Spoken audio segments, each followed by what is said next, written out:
আদা রসুন পেঁয়াজ টমেটো দিয়ে দিয়েছি। আর এই গুঁড়ো মশলাগুলো দেবো, জিরে হলুদ ধনে গুঁড়ো, অল্প একটু নুন দিয়ে দিলাম। মশলাটা আমার কষানো হয়ে গেছে। পটল চিংড়ি আলু রান্নাটা আমার হয়ে গেছে। অল্প গরম মশলা আর মিষ্টি দিয়ে আমি নামিয়ে দেবো।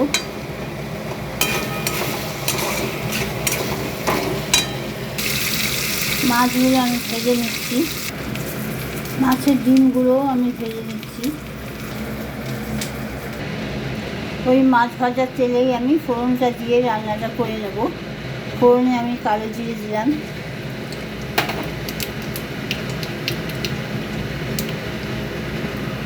পেঁয়াজ আর অল্প লঙ্কা দিয়ে দিয়েছি। লঙ্কা আমি সর্ষের সঙ্গে বেটে নিয়েছি, সর্ষে আদা আর লঙ্কা।